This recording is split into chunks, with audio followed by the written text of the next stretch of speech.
All right. So, Mimi, you made it on the podcast. I did make it on the podcast. What's up?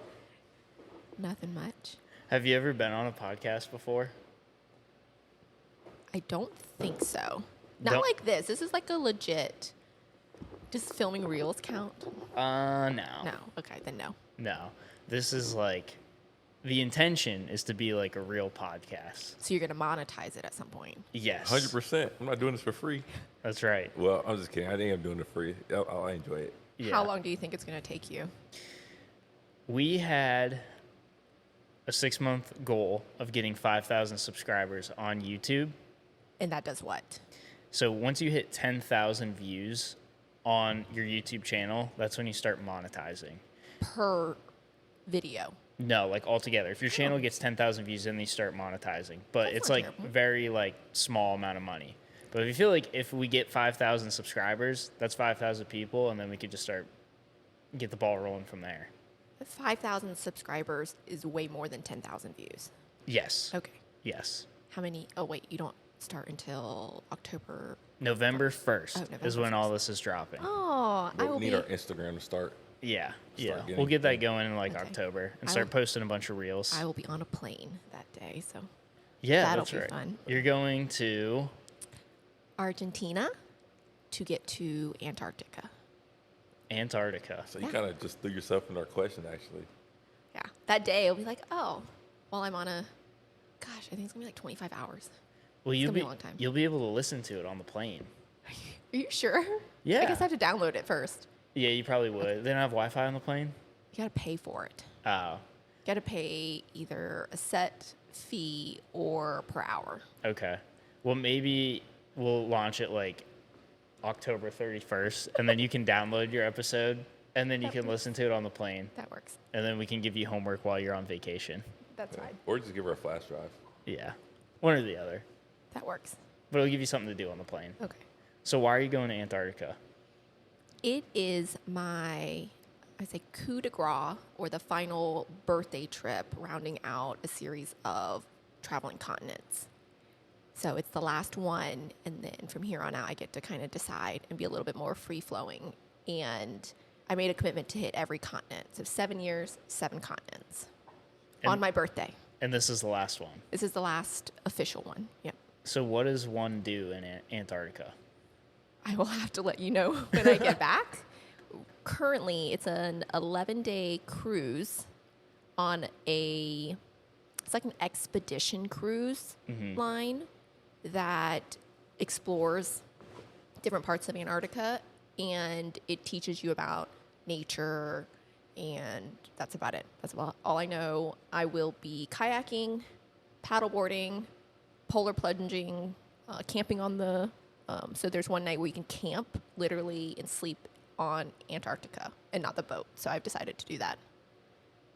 And you're doing this by yourself? Or Yes, by myself. Wow. Yeah. So every year it is solo. What is the temperature supposed to be like in Antarctica in November?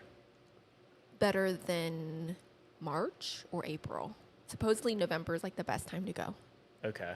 It's like peak season. Because that's like the southern hemisphere, so their seasons are opposite. Yeah, I mean, it's going to be really cold. I have a packing list, and they said they provide a lot of stuff, and then they, as part of the excursion, they give you things to bring home, like a parka and just like different things that have their company on it. Not quite sure. I imagine it's going to be very cold the whole time. Yeah, I Yeah. would imagine. I would imagine. What made you decide to like do the? I understand the you want to see every continent, but Antarctica is like, I don't know. It's just different. There's no civilization there. There is not, which is why it was saved till the end.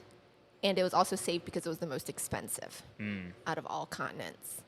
And I think it was 8 years ago, because you have to throw COVID into it, I got separated from an ex-husband and was like, I spent a lot of birthdays giving up time to someone else, right? So it's like sometimes in those moments, it's just so critical, and you see, wow, a lot of my life is no longer there. What am I going to do? And it was a little nerve-wracking because it's like, I'm by myself. What do I do? Like, who's going to support me? Who's going to take care of me? Although I took care of myself. Although mentally I was like, there was someone always there to to be a part of my life for it's like 6 years, dating and then married. And I was like, wow, I don't know what to do with myself, but I don't want to be here.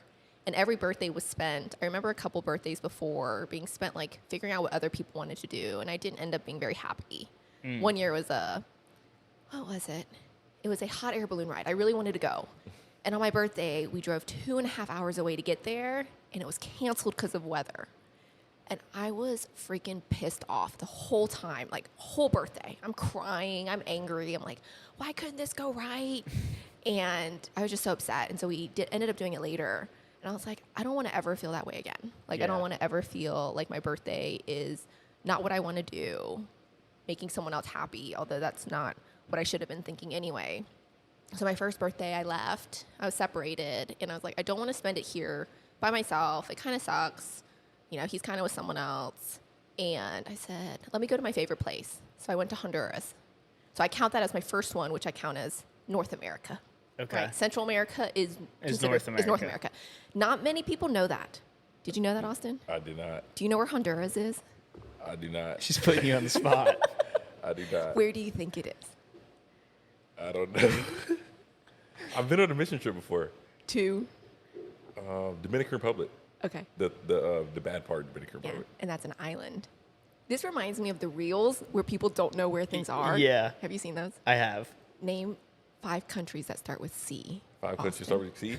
Cuba. Dang. China's my country. China is a China is a country. You get 2. You get 2.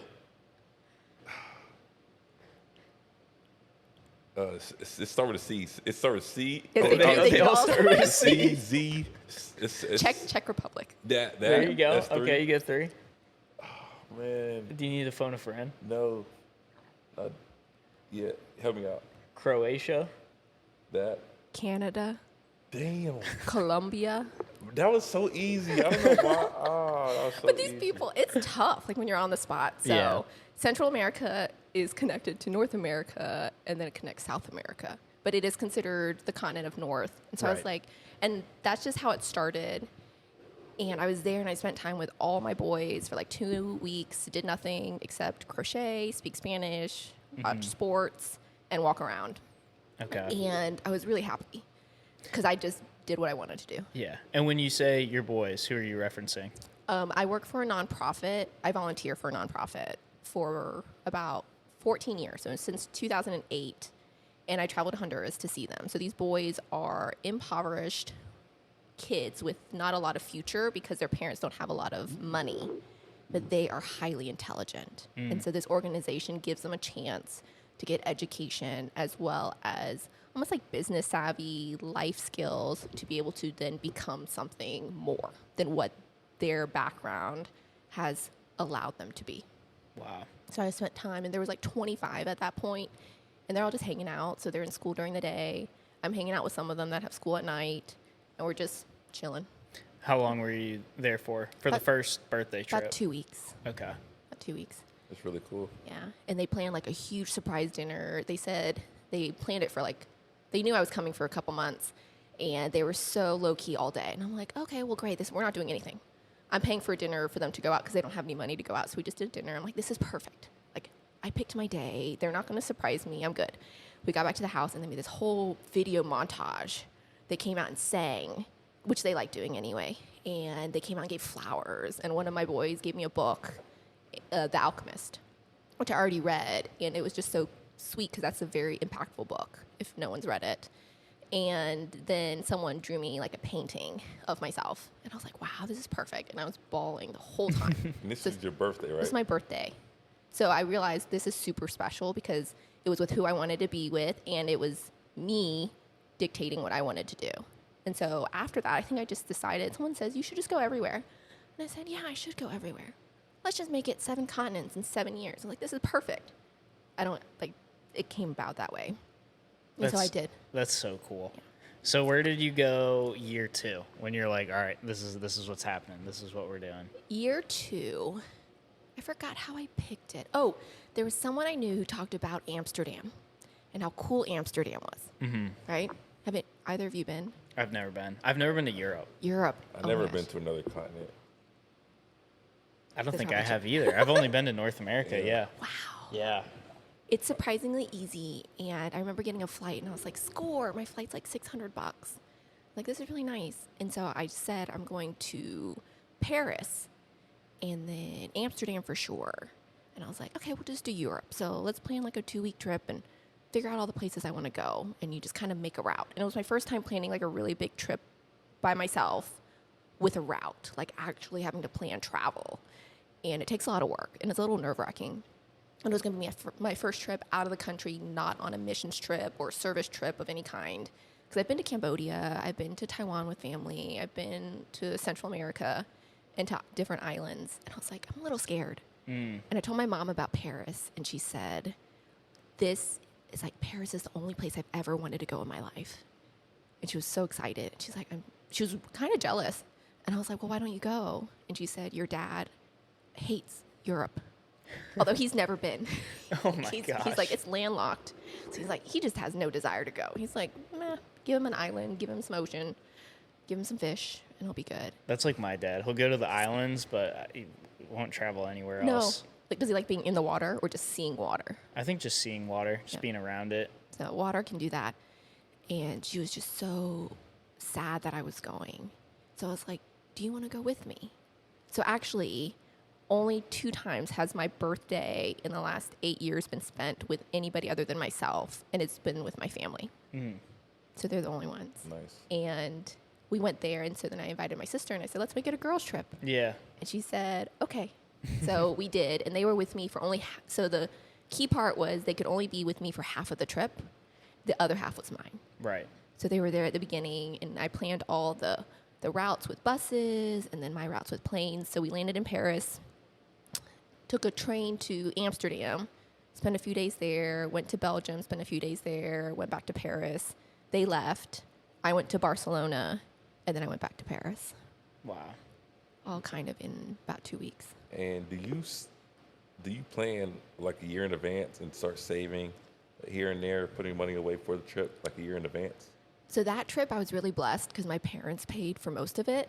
I think because they were like, you're going through like life, I wouldn't say dilemmas, but back then it was like, your life is turned upside down. Let's help you out. So they paid, and it was kind of like a Christmas gift, a birthday, Christmas, my Yeah. sister's birthday gift. So you do have to plan a little bit. If they had not helped, it would have come out to be about maybe 25 grand. Wow. 25,000? No, Wow. 25 grand. Sorry, 2,500. Oh, Okay. okay. No, it's Oh terrible. my gosh. I was No. like, oh my. I was like, I don't even know man, what I'm saying. That's a lot, man. I Yeah. don't like travel No. that much.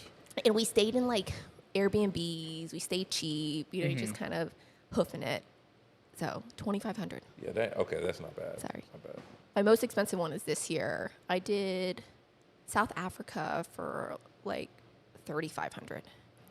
That's what I did South Africa That is for. actually my supposed to be next year's trip. I heard. My grandpa. told me. Yeah, my grandpa's from South Africa. And are you already planning it too? I believe they planned it. I'm not 100% sure. I just know that I'm just know I'm going Just to, like leveraging it out. before he gets too older. Before he Yeah. gets too old. Yeah. From Swaziland. That's where he's from.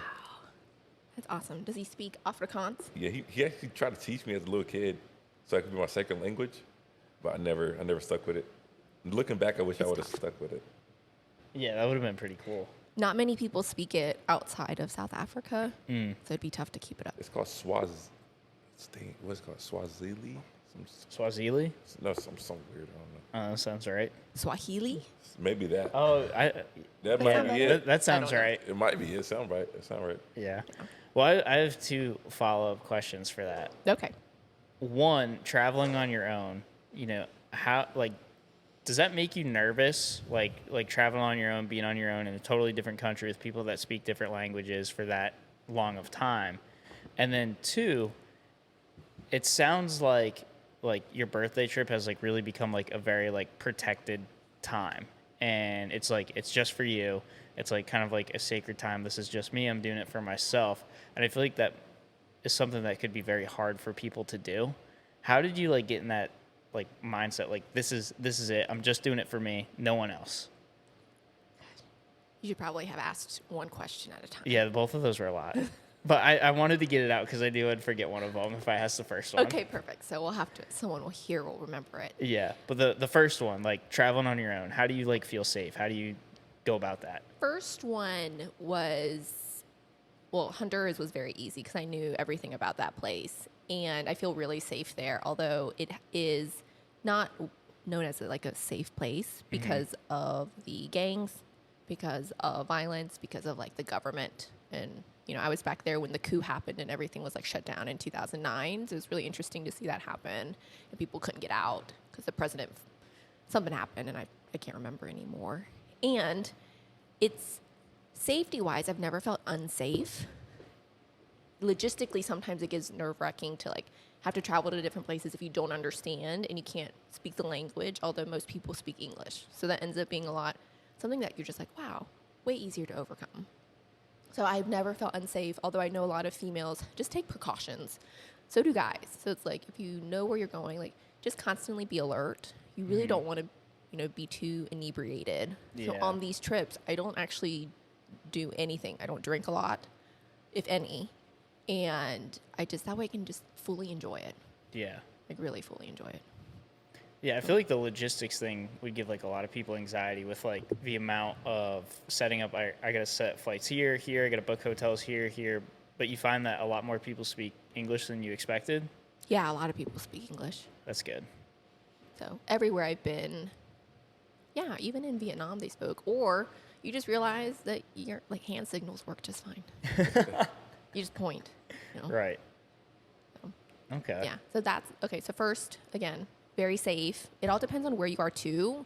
And logistically, if you're not good about planning and you're worried about safety, then you do just get someone else to help you who likes to do it, or pay for what those travel planners. They do it all the time and they can pick the best place. Because in the moment, I've never, even though I have been like the minority in a lot of places, I never see myself that way. And so the one time that I guess I was a little unsafe was when I flew in. It was like 2 a.m. in South Africa. My hotel was beautiful. I saw Table Mountain and everything.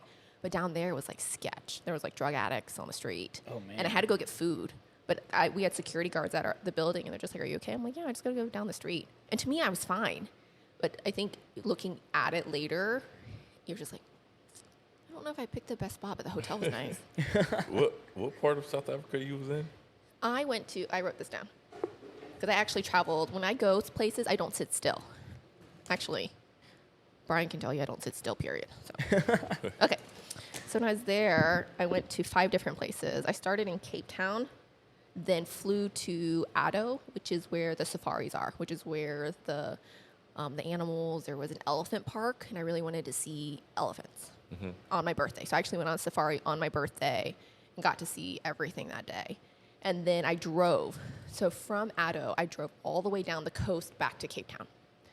And they drive on the left side of the road. So I learned very quickly how to drive where I was supposed to go. Yeah.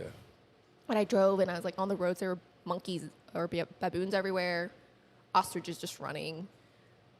Oh, what else? There were just things all down the road because it's just dirt roads. So Yeah. I'm by myself and I don't see anyone for like hours. Yeah. And Cape Town or Johannesburg, which is real nice. Cape Town is really nice. It's like a lot of people are like their skin complexion. A lot of people don't think South Africa skin complexions people in there are really light. They're British. Yeah. Yeah, And they're really rich. They are. Johannesburg is, Isn't that the dangerous city?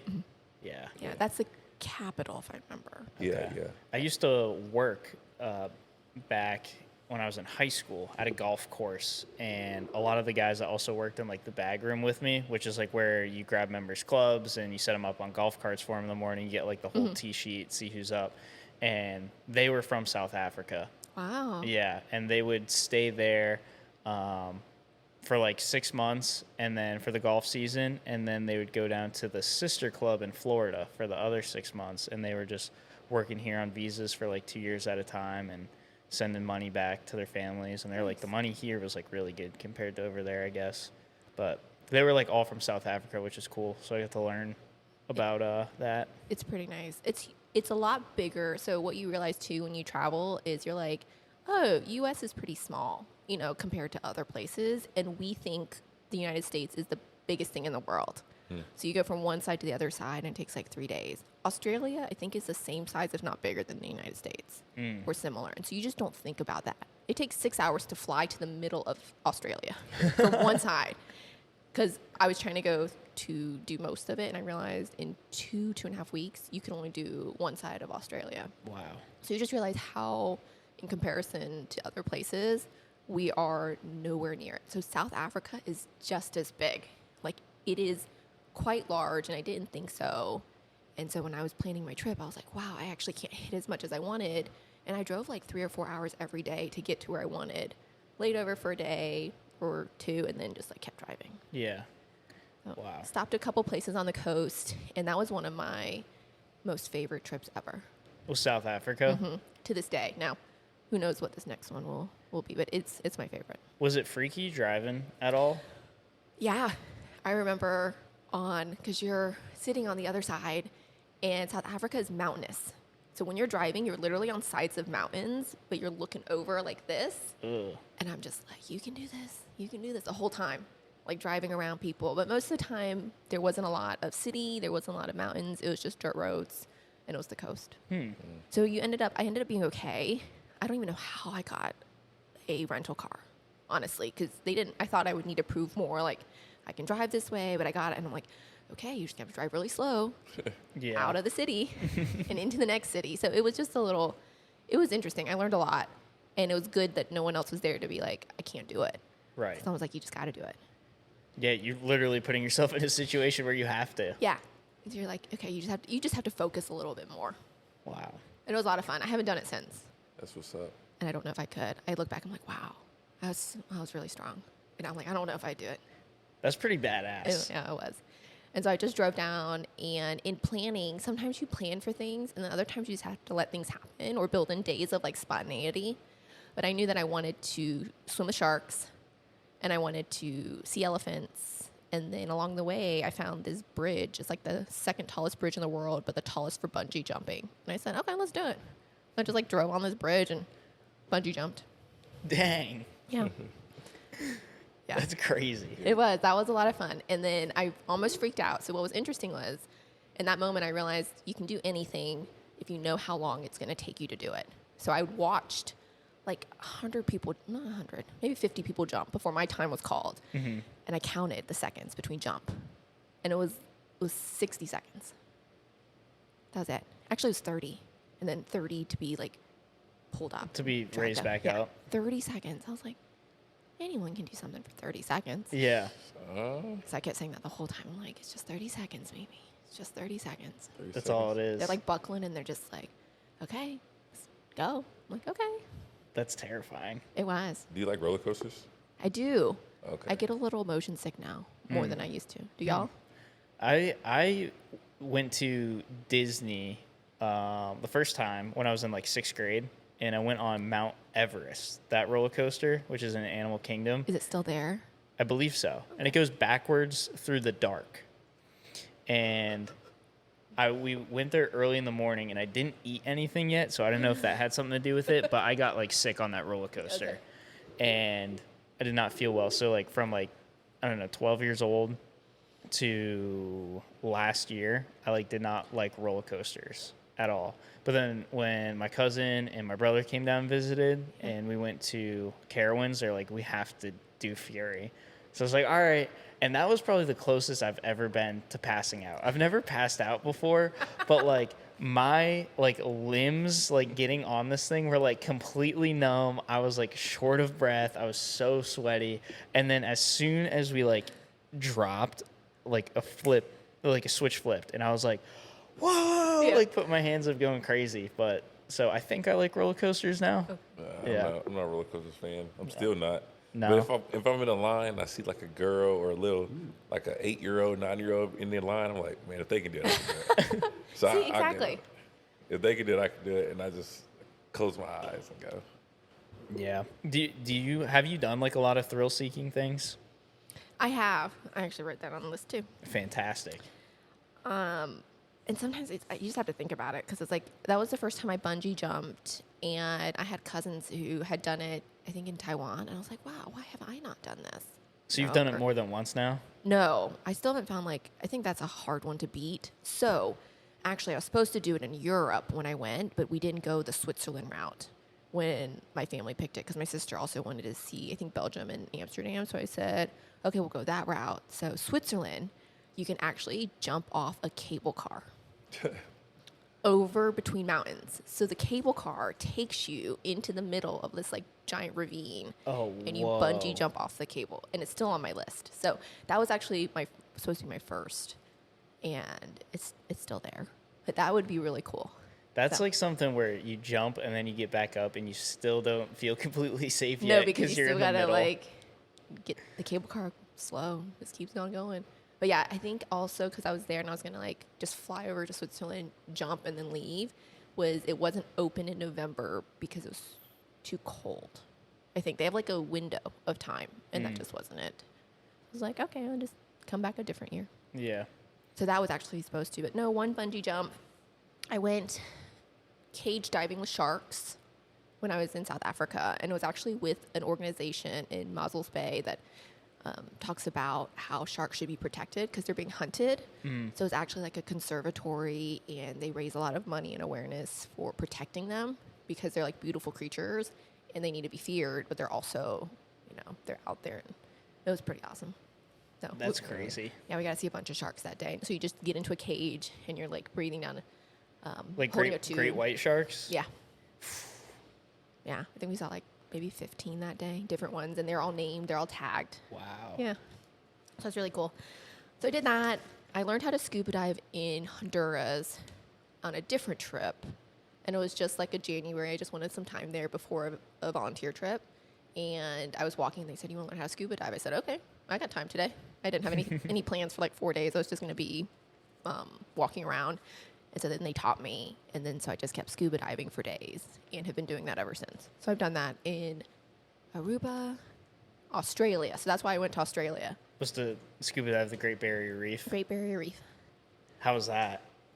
It was Did it live up to the hype? no, it didn't. I could tell by the way you said that. It was over hunted, and it was supposed to be spawning season, so all the coral was supposed to be blooming and the water was supposed to be iridescent, and it just didn't happen because pollution had Yeah, it's shrinking, right? It is. It's kind of sad. So the guy was really sad when we went out on the boat. I did stay on a boat for a few days just to scuba dive. Wow. It's cool. So that was fun. And I'm like, well, if I'm in Australia, I better scuba dive that. And then I helicoptered into the Great Barrier Reef in order to scuba dive Wow. and snorkel. It was just an excursion. And then you've skydived too, right? Multiple times. 11 times. Yeah. You're a daredevil. I am. That is actually quite true. My parents are extremely scared. And all of it happened later in life, although I wanted to do it. I think I was always that way. So I think there's just moments in life where you got to remind yourself that part of living is to experience something new. Yeah. So we're at trip number 2, right? Then you got next Oh year. yeah. So you went to Europe. Gosh, it's gonna take forever. Do you know the order? Yeah. Okay. What was the order? You don't have to break each one down, but what was the order? So it was North America, then it was Europe, then it was Africa, right? Because Africa is the continent, and I picked South Africa. And then it was Australia, and then it ended up being Aruba because of COVID. So that was 2020. And I was like, I got to get out. It was the only place. So technically that's back to North America. So we Right. just count that as a gap year. Let's just call Okay. it. And then the next year was Peru. And then last year was Vietnam by way of Japan. So Japan was a 24-hour stopover. And then this one. Which So one? Japan was Asia. Right. Wow. Yeah. All in, well, technically 8 years. 8 years. That's crazy. Yeah. That's a lot more than so many people do in their entire life. That is quite true. I think the blessing is it's actually not more expensive than if you were to set aside money. If you count it $4,000 or even $5,000, what you would need to set aside per month to do that is actually not too bad. Right. Yeah, I remember we had that conversation one time because I was asking you about it just seems so expensive, right? But it's not as much as you would think it is, if you actually sit down and kind of plan it out. Yeah. Vietnam was actually one of the cheapest, and the flight ended up being, I think, $850. I found a good flight because I had to go through Japan and stay in Japan for a day. And I said, okay, twist my arm. I'll stay in Japan for a day. But they have this really cool app. So my friend has lived there for like 4 years. So I messaged him and I said, how do I do this? And he couch surfs. So you can get inspired by other people. I've never done that because to me, I'd rather pay a little bit extra for like my own room or luxury. But couch surfing is a website where it's all free. You can find people in different countries who offer up their home as like a homestay, but they don't charge you anything. Wow. And so they can either offer you a bed, a room, a floor, or something because they want to share the experience of their hometown with you. That's so cool. And anyone can be a host and anyone can be a guest. So I said, you know what? Everybody's like verified though, right? Yes. So I asked because I was like, how do you feel safe? And I was like, have you ever had like any encounters that made you uncomfortable? And he said, yes. And he's like, I get out there. And it is easier for men to be a little bit more safe. He's like, I find it's easier with couples or people with kids because they just really are like, it's a home environment that they just want to share. But you can look at reviews. They'll review you as a guest and you as a host. And so the better your reviews are, the more likely people are going to stay. Yeah. Yeah. But it's all free. They don't charge them anything. Yeah, I just pay a little more extra. So I do. But over there, I was like, how do I get around and what's the price? And there's 2 things that he told me. One was called Agoda, and it's an app that has to do with hostels and hotels. So you can find like a hostel with a shared room or shared bathroom for like $3 a night, $3 US. Wow. And you can splurge and spend $20 for a hotel room that's like 4 stars. So I splurged and spent $20 a night. And I would have like my own room. They'd have breakfast, like a continental breakfast downstairs. Oh, yeah. And over there, it's just different. And then they have these Ubers, but it's called grab bikes, and you're just on the back of a moped or back of a motorcycle, and they're just riding you around. But it's so cheap. It's like $1 Wow. to get places. So the $1 is just different over there. And I was like, wow, this is super helpful because it makes your trip fun and at the same time, like cost effective. Yeah. It sounds like depending on where you go, the bulk of the expense ends up being the flight. The flight. And if you go with someone else, you get to split rooms. Right. So you actually could save a little bit more by doing that. If you have a taxi, then it's like both of you are in the taxi or different things. So if I was watching this video and I want to know how much it costs on average to go to a different continent, how much money do I need to set aside to go to a different continent? How long are you going? Let's just say 7 days. It's going to be about the same, honestly, because the hotel room is not much. I would say if you're going by yourself, I would say $4,000. So I only save about 4,000 or 5,000. Yeah. If I want to go out the country to a different continent. And if you want to have and be able to have experiences while you're there. So if you're just going to go, you can actually, it's just your flight. Like honestly, you could find a way to do everything else. And of course, food. If you want to experience what it means to be in their life, you may have to pay more because there's things about it that you just need to pay for. Right. Tours that you can pay for, cooking. I did one, it was like a motorbike tour in Vietnam. Actually, it was my last day, and I was like, I don't have anything to do, so I'm walking around town. And a guy comes up and is like, you want a tour? I said, no. He's like, it's just on the back of my motorcycle. We ride around the country for like 3 hours. I'm like, no. I was like, it's a little sketch. And he just kept following me. I'm like, I don't feel good about this. And then another guy walks up right after and says, you want a tour? I'm like, no. He's like, look, I have reviews. This girl, and he showed me pictures of her and videos of her, and she's American. Yeah. And he's like, she left me a review. Look at this. And it was literally the day before. And she wrote down her phone number, her name, her email, and said, he was so good, blah, blah, blah. I said, okay. So I literally hopped on the back. And it was like 3 hours through the countryside. We saw a coffee farm. We saw a female Buddha statue. We saw an elephant waterfall. We saw people making rice noodles. We saw people basket weaving. We did a bunch of stuff in a couple hours. And I was like, then I got to be at the airport. He said, okay. But it's just things that you open yourself up to, and it costs like $40. Tipped a little bit more. It's just you do need to bring extra money just to be able to say you can do that. Right. Otherwise, you just walk around, and that's fun too. Like just walking around and seeing people, talking to them, and you don't have to spend much. And it makes the experience better since you're already there. Right. So someone that has traveled the world here, there's different things that you can do in each country. There's different things that you can do in each continent. But is there kind of like a general criteria or checklist that you would say if someone was to get out of their comfort zone, go to whatever country it may be, that they have to do to get like a full experience? I know cultures are different, but there's something that you have to do in each country or continent that you're in? That's tough. Although, where I start, so before I go anywhere, or once I pick the place, then it's about, I just Google like best things to do or top things to do. And then you find people, you find TripAdvisor, you find Expedia, you find those lists where it's like people pay to be on it. And those are actually really nice. I find the ones where it was solo travelers or people who do travel blogs that say, here's what you should do and here's how. And then I kind of go down those lists and I say, the more things I see or pictures, then that gets kind of added to mine. And then I filter from there. Yeah. So Okay. that's better because people have done it. And then you look at the ones that are more recent in case the ones that are older just aren't there anymore or aren't as good. Yeah. Cool. Because I asked that because I believe in July, and now that we put this out there, it'll put some fire to the Ooh, feet of my yeah. parents here. Be going to Ireland, and I've never been out of North America before. Like out of the country, I've been to Canada So you have and a then like the passport? Caribbean, but that is it. Is So Mexico and South America? what? Is Mexico and South America? No, it's in North America. Okay, yeah, I never know. Yeah. You've never been to Mexico? No, I've been to Mexico, but I didn't know if it was South America. No, North America. You just need a passport outside of the USA, but it's still Okay, North cool. America. Yeah. Yes, North America guy over here. Yeah, me and you both, dude. We gotta take the podcast international Yeah. and go on a world tour. We gotta hang out with Mimi boys. You could. February, I think. Oh, probably not February. Well, 'cause we have February we're going to Vegas. So probably June, like normal. Do you be gambling?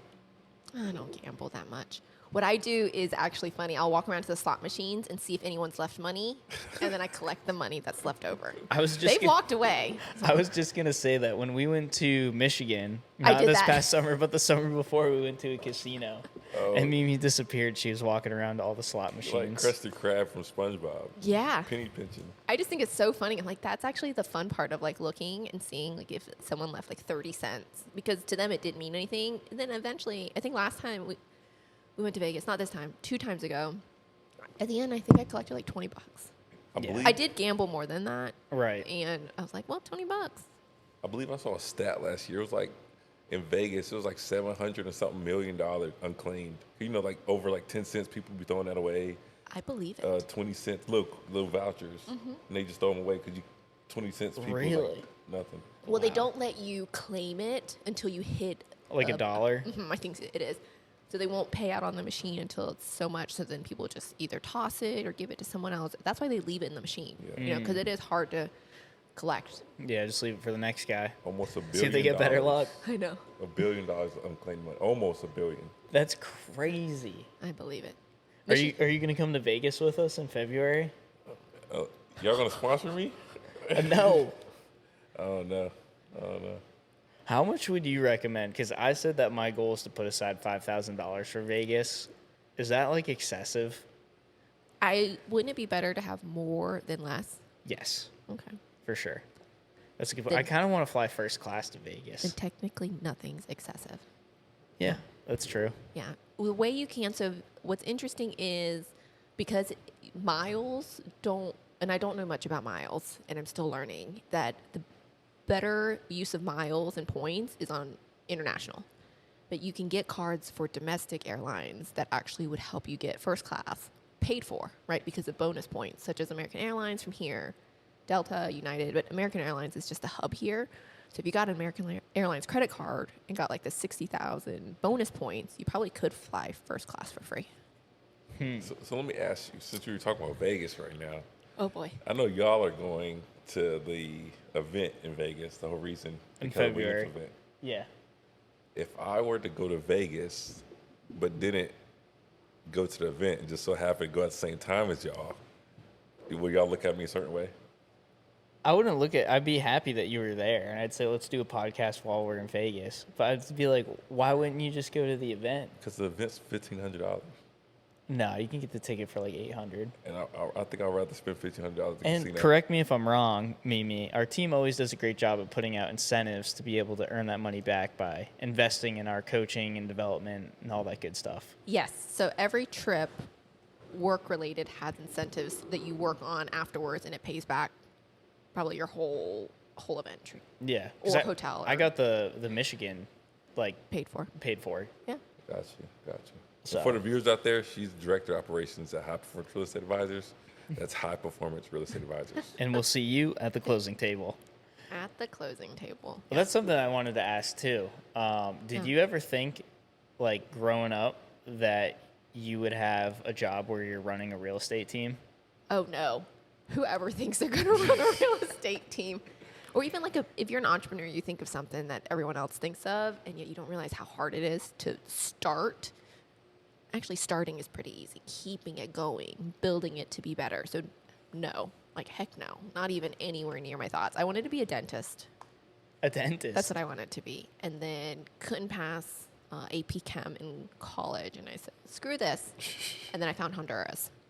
And so I was like, I'm going to go into nonprofit or just called, it's like human services.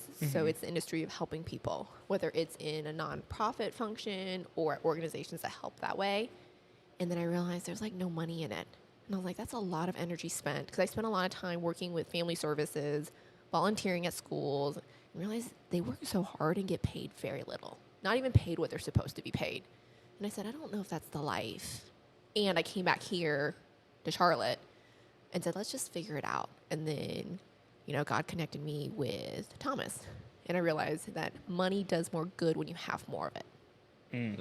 Like, it just really does. Say that quote again. Say it again. Money does more good when you have more of it. That is a good one. So less money, less good. The more money you have, the less bad people have. That's true, too. Someone else said that, didn't they? Yeah, I forget who said that. It was.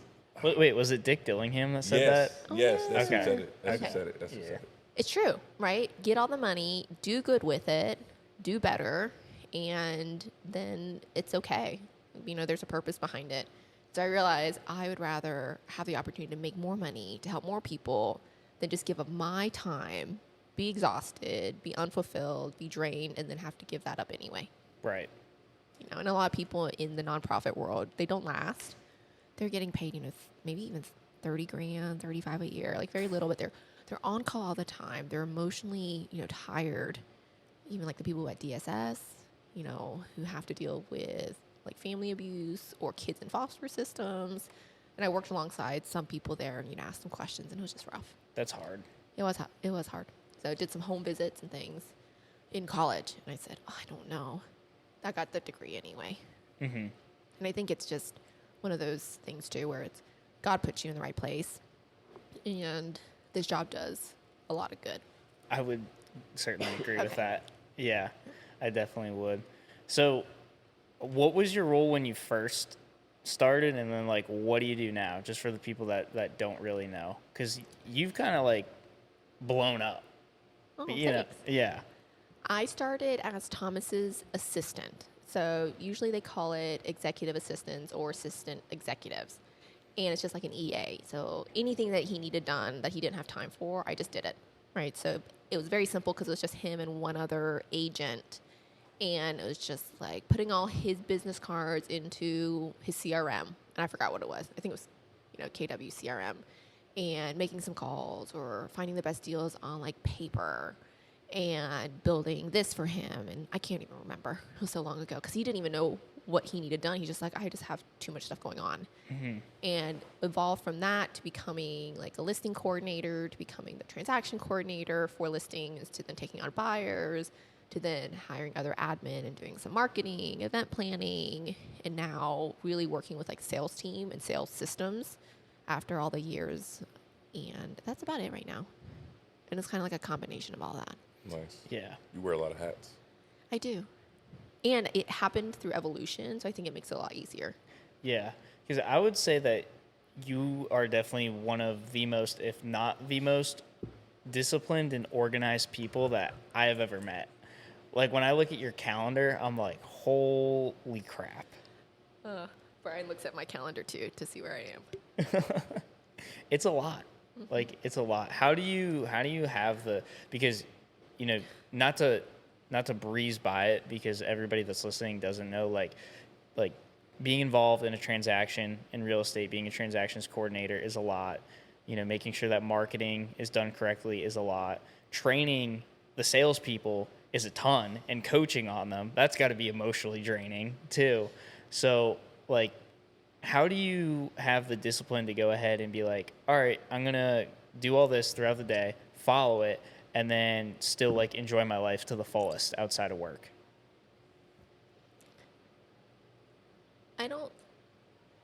I don't see it as separate. And I know that it could be because of the way my brain works, or the way I've realized that structure allows for more creativity than you think. So if you have too much space to fool around with and not a lot of plans, a lot of action doesn't come from it. So it doesn't breed a lot of production, or at the end, something that you want. And so to me, that's almost like the biggest sin, is to lead a really unfulfilled, unproductive life with nothing to show for it, either for yourself or to society or to like other people. So the structure actually gives me space to say, okay, because I can do all this, I actually have the freedom in my mind to not have to worry about it, so I can enjoy other time. And you realize you don't need as much time to enjoy things if you're purposeful about the time that you spend doing it. So it's like you create space for it, and if you have too much space, you're actually more lazy. Like, have you ever found, like, if you have a whole night to do nothing, you're so unproductive, where if you just gave yourself an hour or two, you'd be just as happy, Yeah. right? Yeah. I get that. That's pretty powerful too. The biggest sin is, you know, living a life unfulfilled and not contributing anything. Yeah, especially if you can, right? If you Yeah. have the ability to do it, then you should. Is this something that you've always been wired that way, or is this something that you kind of molded and developed as a strength over time? Organization, Yeah, being that organized and disciplined to get things done. I'm pretty sure everybody would say always. Like always, even in middle school, even in high school. I don't really think elementary school, but maybe. I'd have to ask my parents. I would have like a calendar before there was technology and you could do it on computers or phones, like before laptops existed and you had like a home computer with dial up. All I had was paper. And so I would block out my days, and I remember having like the weekly calendars with everything highlighted. And so my class schedule would be highlighted for the whole semester, blocked out, like homework time. And I'd worked 2 jobs in a couple years in high school after school. Oh, wow. Yeah, I did. I worked at the daycare at Northside for a few hours, and then I went straight to Dairy Queen for like 4 more hours. So it was like 3 hours and 4 hours every night, and even on weekends, because I was like, I didn't want idle time. Like I didn't have any homework. I didn't want to just sit at home. So I'm like, let's go make money. Let's go like learn something or do something.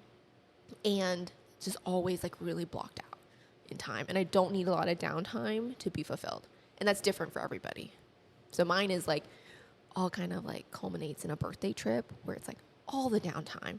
But then it's spent literally, you know, waking up at 6 or 7 a.m. and just being out and about like all day. And then Yeah. coming back being tired but happy, and then doing the same thing the next day. That's cool. Yeah, That's a lot, it is a lot. but it's cool. I like that you think of it that way, is where I take my birthday trip, which is like 2-3 weeks, and that's my downtime for the year, and then just get back to it. It is. It's all about how you prepare for things as well. And to me, if it's not scheduled, I get really antsy, and it could be OCD, honestly, because I think my brain just doesn't know what to do. You just have too much stuff. Yeah, that makes sense. Yeah. Wow. So one of the things that you do is coaching Yes. for our team, Yeah. and you coach Austin and I. Sure. So Austin sometimes, Yeah, sometimes. not as much. She don't ever coach me. He asks questions. Well, I think and you in get those, coached. yeah. Like, what about the like the weekly meetings you guys have? We go through like the playbook. That's coaching, no? Kind of. Kind of. It's not intentional per person, and yet I would say that's just training.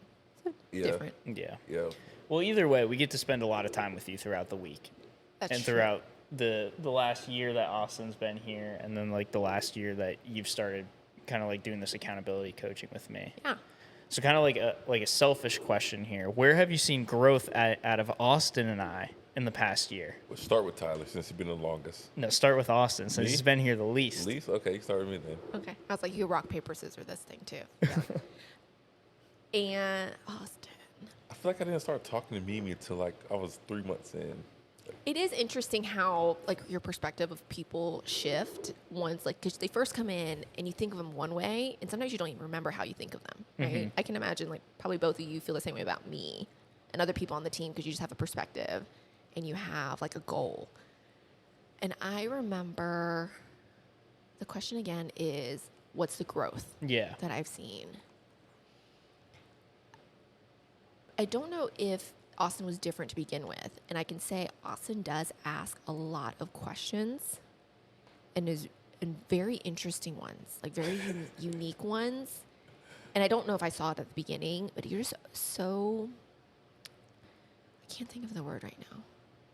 You're just curious. Like just curious. That sounds like a real estate agent to me. Asking questions is big. My mom hates. You know what's crazy? I used to ask so many questions when I was little. My dad used to say you have 3 questions, no more than 3. To after, you? After 3, I think you're the FBI agent. So, You're wired for sales then. I was like that since I was a kid. Yeah, sales are just like curiosity. I think people who ask questions are highly intelligent people because they're open to other people's thought process versus just their own. Yeah. Did you like me when I first started? I didn't really hang out with you, right? I didn't feel like I didn't talk to Mimi when I first started. Or Yeah. you really? No. No, we didn't really hang out till you were like 3 months in. Yeah, about Yeah. 4 months, 3 months. But I was on the other end of the office for that I time. feel like all lead agents was weird. They were all weird. Yeah, you did have like a group at that time of a lot of ISAs. Yeah. Yeah. Right? A lot of unlicensed ISAs, all like learning the business and like being super passionate about what they thought real estate was and having to weed through that. So I think Yeah. you were there just like grouped together with everybody else. Yeah. It was Yeah. interesting. Oh, no, I do remember the client event because you won something with Savannah and it's like, oh, this is Austin. He's starting. I'm like, oh, okay, that's awesome. Like, see you on Monday. Yeah, do y'all remember threw me that. into the fire. It was like that, and then the Team Tuesday team advance. advance. I was like, y'all was crying. I was like, what kind of team is this? Oh yeah, team advance too. You weren't yeah. at my table. I think you were on. Yeah, I was the other with, side. I was with both of the criers. It was Lucy and Malcolm. They were crying. I was like, man, what kind of team is this? My second day. Yeah, we get get vulnerable, man. On my second day, like 48 hours in. It's every day. Growth lies in vulnerability. That's probably been one of my biggest takeaways Yeah. too from being on the team. Were Yep. you not vulnerable before? No, No. I definitely had like an ego in high school and in college where like I would not be open to like when I was like class president, like if someone presented something to go about it like a different way and we already had like a plan in place, I would just like shut it down immediately. Be like, no, like we got it, like I get it, and like we already have something going. And that was probably like my ego too, because like it probably partially felt like I was being attacked by someone like presenting an alternative when we already had a plan in place. So then I was like, I had that for sure. Now, like from being on the team, you definitely see like the vulnerability and like where so much growth like lies in that, and it's okay to be like more open with people, which is cool. Yeah. That is interesting. 'Cause I don't think I noticed that from you to begin with because I think it was so new that you wouldn't last if you didn't allow for vulnerability or being wrong Yeah. because clients or potential clients make you wrong all the time. Right. Yeah. All the time. all the time. Yeah. Yeah. So growth in him. Are you just saying the last year or the last 2? Since the first day you met Tyler.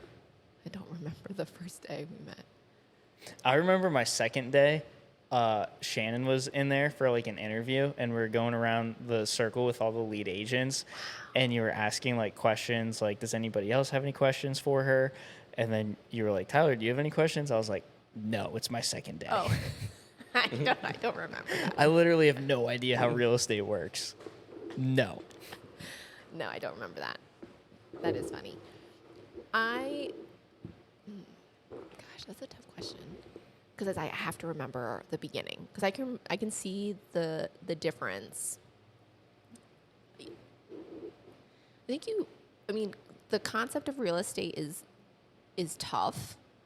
Like even the things you think about or have to think through, like you're in your head just like moving stuff around to get pieces to stick and work with closing dates, repairs, or all that stuff. And you caught on really quickly, and you still can hold and retain the information that you learned at the beginning to continue like building on it.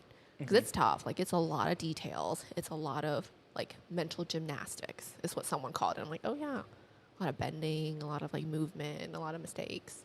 Yeah. And yeah. There's like a ton just from like learning how to like give someone a tour of our office to having conversations on the phone to like actually selling real estate. Yeah. There's a lot of stuff you have to learn. Actually, no, I can think of a better one. You don't hold on to your mistakes as much as you used to. Like when you make a mistake or someone doesn't like you or if a situation isn't going as well, it's not like I have to hold on to it. What's wrong with me? They didn't like me. And you bounce back a lot faster. You used to get in your feelings when you didn't thought of listening or something? Yeah. Way more than, and then like if a client had an issue or, feedback is hard, especially if you're like, I believed I did everything I could, and to be open to like someone else has a different perspective. Because again, we don't know everybody's feelings as much as we think we do. And I remember it was tough. Like you could see it on your face for a lot longer. Yeah. Constructive criticism stuff. Get like really stressed out about things too. Like really stressed out. Like if a deal was falling through and just like, I don't want them to feel like I'm doing a bad job. Like I'm really trying. Yeah. So yeah, I definitely feel that too. I'm a lot less stressed now. Well, I'm glad you manned up. Yeah. I'm glad. That is the Austin way of saying it. Yeah. Yeah. It's just, they be sugarcoating it, man. Man up. I know. That's what you should have told them on your second day. Man up. Yeah. Good point. Probably. Okay, next time. Yeah. Next person on their I felt second like day. you was mean when I first saw you. It's possible. No. I was like, I don't know nobody. I don't want to. She's the head honcho, director, runs the team. Let me stay on my side. I was kind of hurt when you were gonna start coaching with us and like Brian wasn't like in charge of us anymore. I was like, because I spent like that first year with Brian like all the time, and I was like, dude, what? I thought I had you for my first 100 deals. Oh. Brian's your dad, bro. No. I hope Brian watches this too. Oh, Brian. He might. Yeah. He might. No, Brian's gonna be on it soon. Ooh, that'll be interesting. That will be interesting. Yeah. Coaching the agents got me back more involved in that side that, I don't think I knew you as well before. Mm-hmm. Same thing with Austin, just being on that side of it because I was so involved in the other side. And they all gel together. Yeah. And since you run the team, it's good to know somebody on the outside of work, outside of real estate, on a personal level as well. I don't know what y'all talk about coaching. I'm pretty sure y'all talk about personal stuff as well. We coach on a lot of personal stuff, I would say. I think they both matter. Yeah. Yeah. Just like a sports coach, basketball, football, it's good to know your players outside of basketball. For what sure. They're going on outside of. Yeah. I mean, the biggest thing that I wouldn't say like the biggest thing, because you've definitely helped me with a lot of things while I've been here. But like figuring out like my student loans and breaking that down with me. And like, you're losing money here. Like the fact that like you and Thomas are willing to sit down and like treat our money like your money and be like, you're losing money here. You got to get rid of these student loans. You got to pay these off because you can do X, Y, and Z with this is like, it's pretty awesome, because I don't think a lot of people that employ other people would spend that time. Be like, as long as you check in, do what you're supposed to do, great. But now I've been able to share that with like other people too. And like, they've done it? Yeah. Which is cool, and like the interaction from just sharing that on social media too, being like, hey, this is how much money I was losing in my car payments, or not car payments, and student loan payments when I was putting it aside to save for a house, and just kind of like comparing that. A lot of people don't think about money that way. And the fact that we coached on that outside of real estate, outside of what makes HPREA money is pretty cool. I appreciate it a lot. Yeah, and I didn't even do I think what coaching I learned a long time ago after being coached through a lot of different high thinking people is it's just about questions.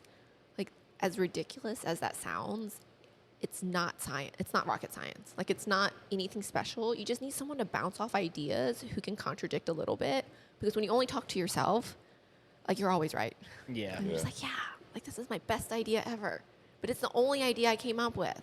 You know, I have no other perspective versus like talking to other people who either have more life experience or just anyone else who's willing to challenge you, let you know that either your idea is really sound or could be better. And so why waste your time on a good idea when you can have a great idea? Yeah. Right.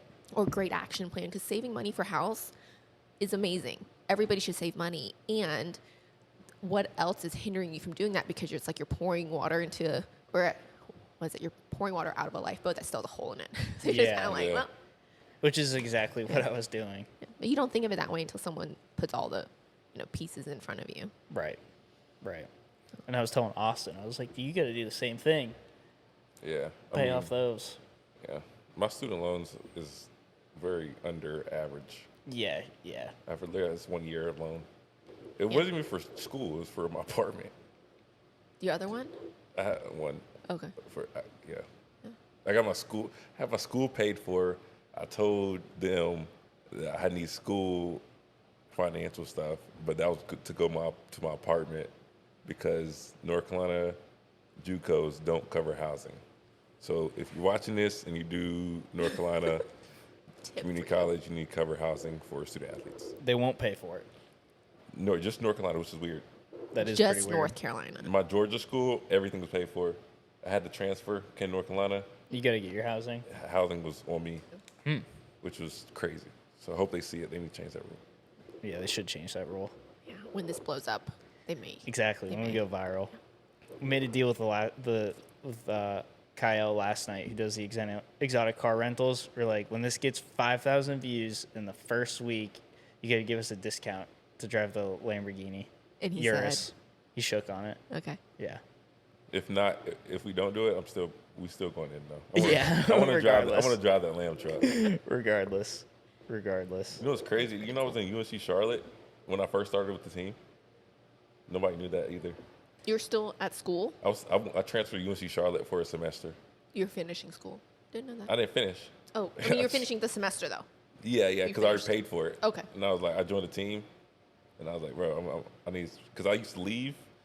I used to leave the office, go straight to school. I either went to school or I went to deliver like Walmart deliveries, make some side money. Tyler, are you finding this out just now? I remember he went to UNCC, but I didn't remember that it was while you were here. Yep, because I started October. Interesting. Yep, I dropped out. Yeah. I was like, nah, that's not for me. That's okay. I never got a side job while doing this. Thank God. What? Never. How would you pay your bills? Dude, it was tough. He also lives with his cousin, which is True. way more helpful. Like, Yeah. to be My able rent to was have that. $700. Yeah. So. I needed, bro. I was everything, anything, not everything. I was doing I had to do anything to make some money though. Yeah. I used to leave the office, like DoorDash or Spark Delivery, come back. Yeah. Would Well- you do that even if you didn't need the money? No. Now I don't do it. Okay. After my first closing, which took 4 months, I stopped. Yeah. No. I stopped after the ISA bonuses. Okay. I got the like 1,600. Yeah. I stopped that. Yeah. I remember like some nights I would leave work like within like my first 6 months, like crying and just like call my mom and be like, I don't know, like I can't make any money. And she'd just be like, you got to keep doing it. Yeah. Just keep going. So glad I did though. Yeah. No, it's tough. Like, I can see why people. The hard part too, it's like the double-edged sword where you tell people to have enough money saved up for 6 months. Who in the world saves enough money for 6 months? Like nowadays, In what job can you save that much money? and not Yeah. have to use it, So it's like, I totally get it. But for people transitioning out of like higher paying jobs, like you're gonna have to put a lot of money aside or have a spouse or have roommates. Like, it's a big deal. And I don't think people logically, it's hard to conceptualize that it's gonna take that long because no one wants to wait that long. And then so people start eating into like their savings and it's not okay. Like No. they're not okay with it because they're not fully prepared. and to not have like a side job. So I get why it's so difficult to get into real estate or an entrepreneurial, because at least that feels like a slow bleed because you might be getting a little bit of money. The real estate's big checks. Yeah. Do y'all? It is. Do y'all still do the $1,000 bonus for 4 Mets, 6, 10 Nope. Mets? No. No. Okay. No, we realized sometimes what you realize too is I was about to read an article today and I didn't yet. It was about how you shouldn't always incentivize with money because money is short lived.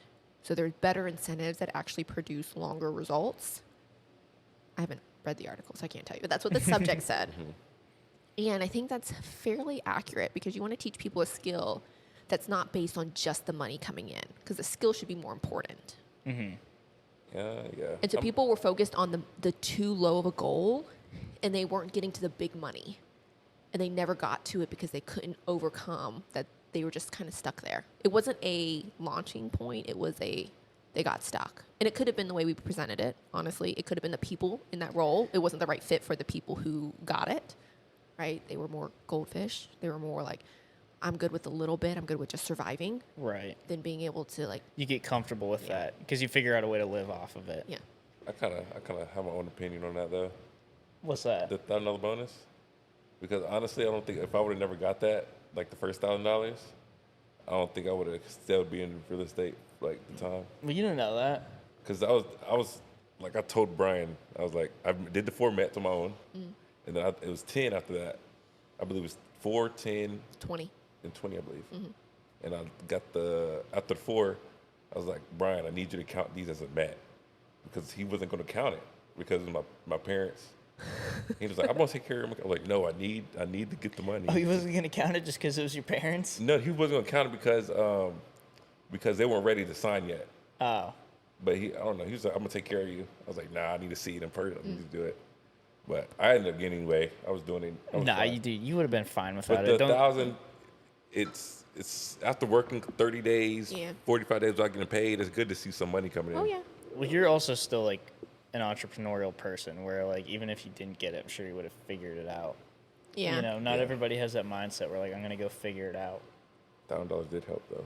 Yeah. I mean, we used to pay people at one point, you know, 2,000 or 2,500 or 500. You know, like we've done all different iterations of it, and it's not about the plan; it's about the person that comes in and sits in it. Because we were offering $2,000 salaries, and they still weren't hitting it. Yeah. Wow. And it's because they were comfortable. Like a lot of people we found were comfortable with $2,000 a month, like just comfortable because they're just like scraping by, or they had someone else kind of just there.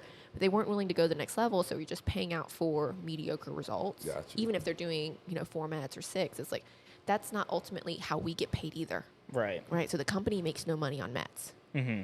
Yeah. Yeah, you make money on closed. On closed. Right.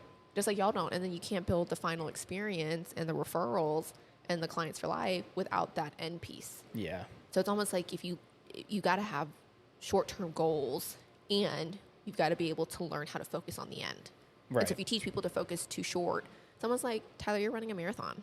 Like, people have to get to a point because you have to jump through. Like, you can't settle. You're not settling at a 5K. Mm-hmm. I settle at, like, a mile. I'm like, mile's good. I'm good with a mile. I will always be good with that. And if I was going to run a marathon, I can't have the mindset of a mile runner. Right. So if you're going to the close, like, you can't have the mindset of I'm just going to meet them. Yeah. Like, you've got to go deeper into it because you got to build a different skill. Yeah, exactly. Because it is a different skill. Way between different. Just getting someone to have a conversation with you face to face to actually like, okay, you can sell my house Oh, yeah.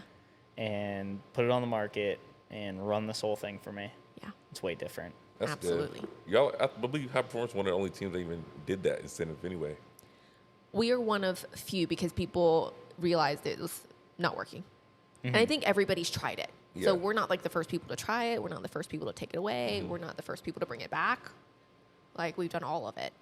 Yeah. And it's still figuring out the process. And as things change, like people or the market or, you know, just different things that come in, like technology or what society's like, you got to adjust again.